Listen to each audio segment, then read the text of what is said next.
I'm Peter Adamson, and you're listening to the History of Philosophy podcast, brought to you with the support of the Philosophy Department at King's College London and the LMU in Munich, online at historyofphilosophy.net. Today's episode, Marketplace of Letters, Iberian Humanism. Did Spain have a Renaissance? It would seem rather unfair if the answer were no, given that the Italians and the Northern Europeans got to have one. Even the British got in on the act, despite their national devotion to the principle, we won't have what they're having. But it's been argued that Spain is the exception, on the grounds that there is no clear transition from a medieval period to a period when classical culture was being revived. And given the very different situation in medieval Iberia as compared to the rest of Europe, the context of Islamic rule defeated only at the end of the 15th century, it's clear that if there was indeed a Renaissance in Spain, it must have been rather different than the Renaissance that happened elsewhere. If we've learned anything, though, it's that the Renaissance elsewhere was also plenty diverse, and many of the hallmarks that we've come to associate with the Renaissance elsewhere, for all its diversity, are present in 15th century Spain, too. We've got scholars going to Italy to master Greek and Ciceronian Latin. We've got translators rendering classical texts into the vernacular. We've got both competition and influence between rhetoric and scholastic philosophy, and we've got a turn toward inward individualist spirituality. Much as similar developments prepared the way for a flourishing of culture in Elizabethan England, so the 16th and 17th century in Spain are often called a siglo de oro, a golden age of philosophy and literature. Of course, this golden age was also helped along by quite a bit of real gold and silver, the riches that Spain and Portugal claimed from their overseas dominions, and those dominions too will play a role in the story of Iberian humanism. But let's start closer to home, with the collaborations between men of letters in Spain and Italy. We've often had occasion to mention visitors to Italy from around Europe who returned home with the values and skills of humanism in their baggage, men like Willibald Pirkheimer, Peter Luder, Rudolf Agricola, Etienne Dolet, John Colet, and of course the great Erasmus himself. A comparable figure from Spain would be Nuño de Guzman, whose wide travels brought him to Florence in 1439, where he personally met Leonardo Bruni and Giannozzo Manetti. Guzman was active as both author and patron.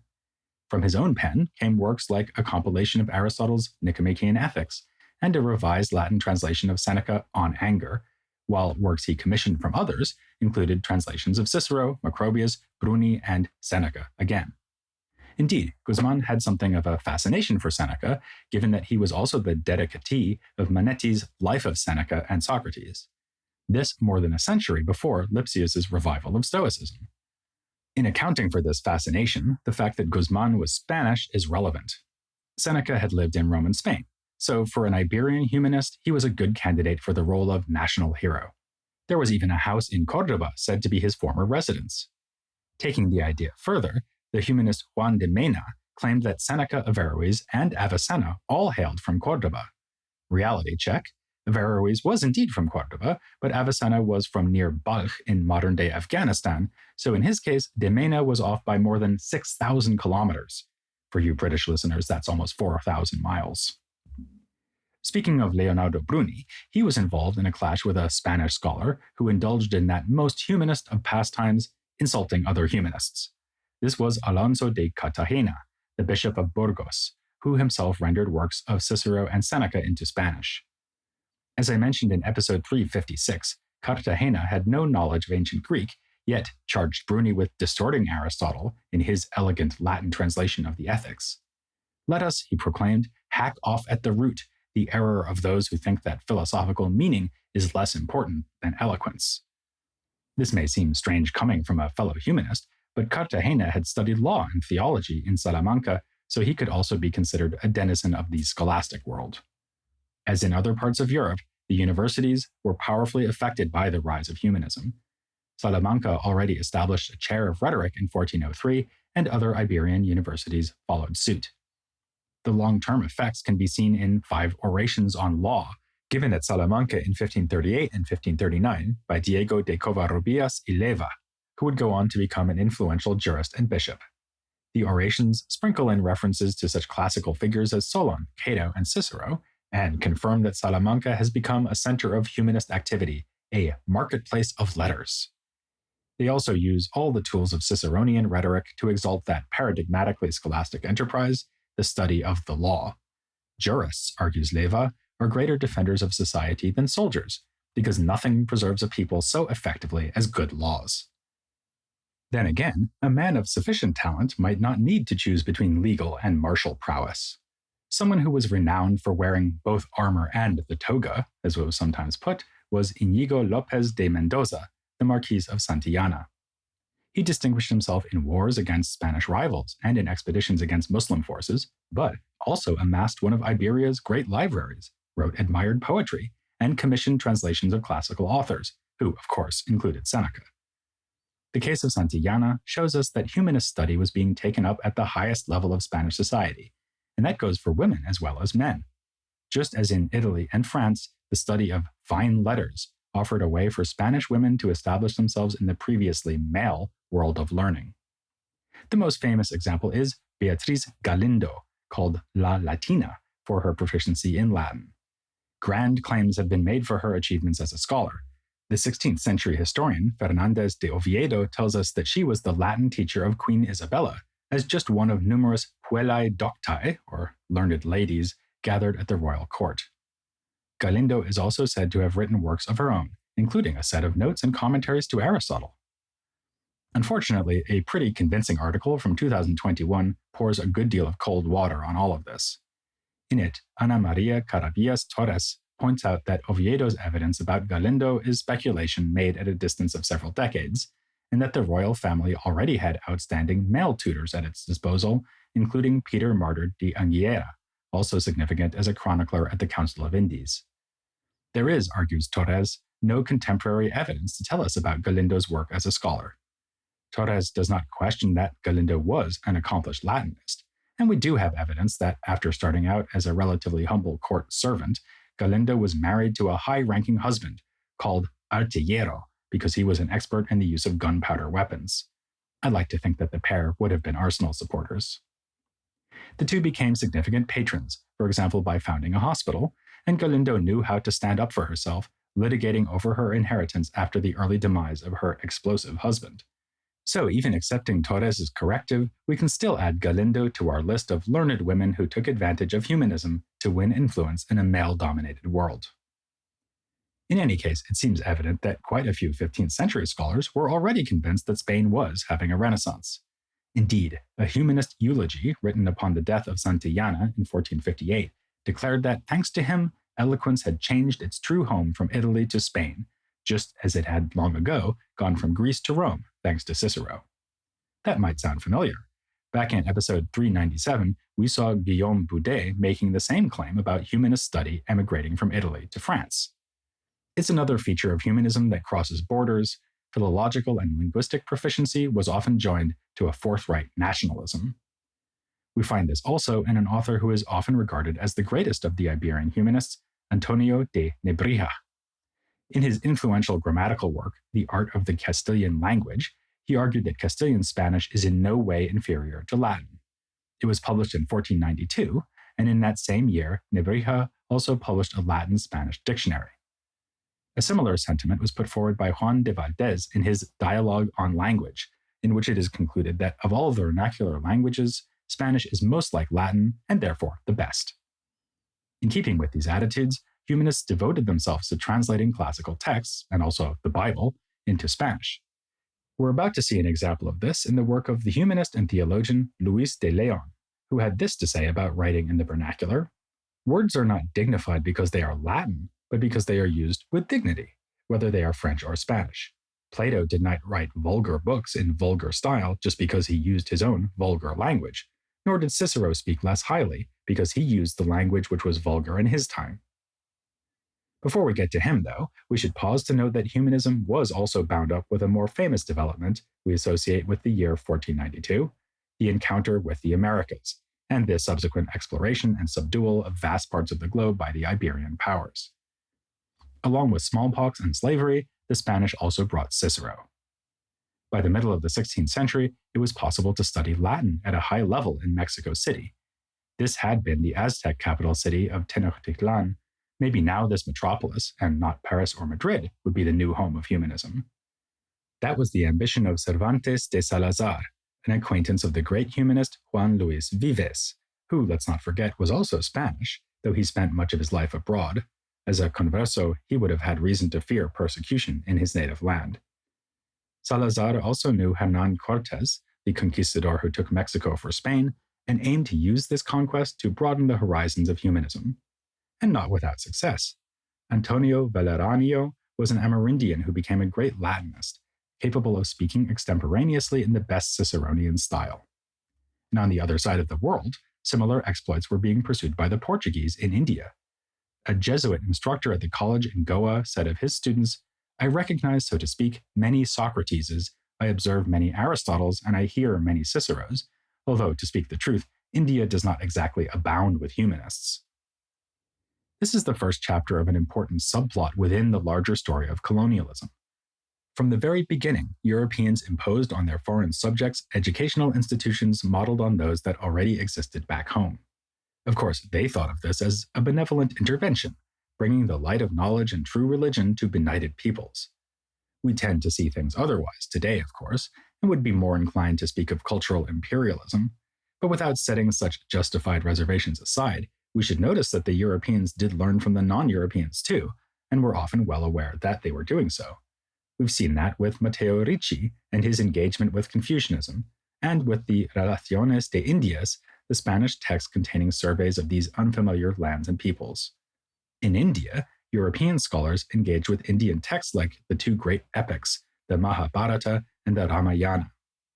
Much like Ricci in his work on Chinese philosophy, they thought that they could find many parallels between Christianity and ancient Indian wisdom, something they recorded in marginal notes on these texts.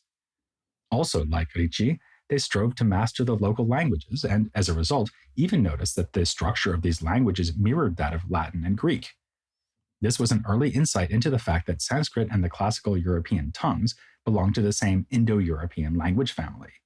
It's a small but striking instance of the way that humanist curiosity about language was exported around the globe. But there's more to humanism than the study of language. Thanks especially to Erasmus, the movement was intimately associated with, well, intimacy. Not of the physical kind, though humanists did produce more than a few works on the subject of love. What I mean is the Erasmian emphasis on spiritual intimacy and the search for a personal encounter with the divine. As we saw when talking about the Inquisition, the reception of Erasmus in Spain was not unproblematic. Initially, his works did enjoy popularity, especially the writings on religious ethics, like his Handbook of the Christian Soldier, but the proximity of his thought to Protestantism, and above all his provocative scholarship on the Bible, eventually led to his being placed on the Index of Forbidden Authors. More conservative approaches to the Bible were preferred in Spain, as in a project to produce a multilingual edition of the Bible in Alcalá called the Complutensian Polyglot, because Alcalá was called Complutum in Latin. The aforementioned leading humanist, Nebrija, was involved at first, but broke with the editorial team because he felt their philological techniques were unserious, too beholden to the received Latin version and the medieval scholarly tradition. As a self-styled conqueror of barbarism, he wanted to uphold higher standards. More adventurous, indeed dangerously so, was the aforementioned Luis de Leon, often called affectionately Fray Luis, or Brother Louis. Born in Cuenca in 1527, he gives us another example of the interpenetration of the humanist and scholastic worlds of Spain, because he taught at the University of Salamanca for 30 years, but also wrote poetry, translations, and treatises on humanist themes. The latter include a work on the perfect wife, which puts forward the familiar argument that, since women are far weaker than men, indeed the weakest and most abject of all animals, it's all the more admirable when they achieve virtue. As for his translations, these included works by Horace and Virgil, and a Spanish version, along with commentary, of that biblical ode to intimacy of the more physical kind, the Song of Songs. Fray Luis invoked a whole philosophy of language to support his translation efforts, which homed in on the meaning of each individual word of the text, to the point that he tried to produce a translation that had exactly as many words as the original. A modern commentator says of the result that it must be one of the least comprehensible things ever to have appeared in Spanish. But the method fit with his broadly Aristotelian philosophy of language. Words in natural language are images of our thoughts, which are themselves images of things out in the world. Some words perform their imaging function more adequately than others, and Hebrew words are the best, because this was the first human language. Which is where things got dangerous. In his writings and university lectures, Fray Luis repeatedly argued that the Hebrew text of the Old Testament gives us the best access to the revelation, even if, like any text, it had been subject to corruptions over time. This might seem pretty obvious. Surely with any book, we should prioritize reading the original language version. But some felt that the so-called Vulgate Latin version produced by Jerome in antiquity was preferable, insinuating that the Hebrew version had been deliberately modified by Jewish scholars over the ages, for instance, in order to conceal prefigurings of the coming of Christ. Besides which, the Council of Trent had just declared the Latin version to be authentic. Quite, said Fray Luis, but the difficulty lies in the meaning of the word authentic. He preferred a more Erasmian view, according to which the Vulgate was admitted to be the best Latin version available, yet far from perfect, meaning that there was need to return to the original Hebrew and Greek of the Old and New Testaments to get an improved version of the text. This position brought him into conflict with a colleague named Leon de Castro, a professor of Greek with more conservative philological attitudes, and then it brought Fray Luis into conflict with the Inquisition, an almost inevitable result given that he was a converso with daring theological views. He was arrested in 1572. His work on the Song of Songs was charged with being too frank in its discussion of its erotic themes. An accuser said that in his hands, this part of the Bible might as well be a love letter by Ovid. Fray Luis responded that he had only been trying to capture the literal, not the spiritual significance of the text, but the text did have such a further significance, or even many further meanings. In fact, this is why he insisted on engaging with the original Hebrew of the Old Testament. No translation could convey the full import of the original, written as it was in a language of few words and brief phrases which are full of different meanings. The inquisitors chastised him for this attitude, since he seemed after all to be questioning the authenticity of the Latin version. Fray Luis boldly responded, "That the Hebrew language is equivocal is not my fault. Let them blame God. He created it." Elsewhere, he admitted that there are no hard and fast rules for teasing out the full range of meanings present in the biblical text. Let the mind and reflection of a spiritual man and the reading of good authors be both guide and teacher in this art. He was eventually set free, though only after several years in prison, and allowed to resume his teaching duties.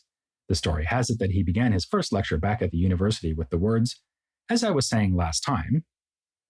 You can't help liking the guy, and that's before we get to his more literary works, of which a modern-day scholar has written, "No one should imagine himself to have mastered the Castilian idiom until he has been able to experience a pervasive and overpowering aesthetic pleasure in reading the elegant, restrained, solemn, classical, musical, harmonious, persuasive, serene, and intense prose of Fray Luis de Leon."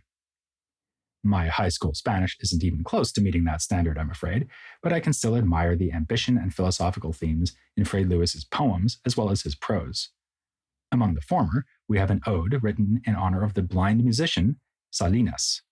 This is what I was thinking of in the last episode, the interview with Scott Williams, when I mentioned that philosophy of disability would come up in discussing Spanish humanism. As it happens, Fray Luis makes exactly the point I was suggesting about Plotinus in that discussion, namely that physical eyesight grasps only deceitful, fleeting beauty and is worthless in comparison to the truer, inward vision of higher realities. Music of the kind produced by Salinas is like a sea of sweetness, whose aesthetic power is such that it can convey us to those realities. While this clearly evokes themes from Neoplatonism, Fray Luis is a deeply Christian author whose greatest prose work is entitled On the Names of Christ. Needless to say, this treatise is of a theological nature, but it rewards philosophical attention too. It's a classic humanist dialogue, a discussion held between three friends chatting in a bucolic setting. They move through 12 different ways of referring to Christ, a project that may remind us of the divine names of another Platonist author, the pseudo-Dionysius. Like Dionysius, Fray Luis considers the names appropriate to created things as mere symbols of divine reality, so that, in this context at least, all words are ultimately metaphorical. Like the music of the blind Salinas, the right sort of language brings us towards an encounter with divinity, until the soul, subject completely to the sweetness, completely transported and wholly lifted above herself, and no longer contained within herself, breathes forth love and tenderness, and melting away in her every part, and neither speaks nor understands anything save light, love, life, supreme rest, infinite beauty, immense and sweetest good. This sounds downright mystical, suggesting as it does that the soul could even achieve identity with God. Elsewhere in the work, though, Fray Luis pulls back from that radical suggestion, saying carefully that the soul can be transformed almost into God. He has good reason for caution, since, like philological work on the Bible, an interest in mysticism was something that could get you into hot water in the time of the Inquisition. The authorities worried about the spiritual excesses of mystically inclined groups, especially the Alumbrados, who I already mentioned when telling the story of Juan de Vergara and his brother. You'll remember them as the ones who used citrus juice as invisible ink, cunningly hoping to defeat the Inquisition using a tool of espionage familiar to your average 7-year-old. Yet some of the greatest treasures of Spain's golden age would be produced by spiritual and mystical authors like John of the Cross and Teresa of Avila. Fray Luis was involved in that story too, because he was an editor of Teresa's works and also a defender of her thought. As far as he was concerned, anyone who opposed her must be possessed by the devil. So I can't imagine what might possess you to miss the next episode when we'll be looking at Spanish mysticism here on the History of Philosophy without any gaps.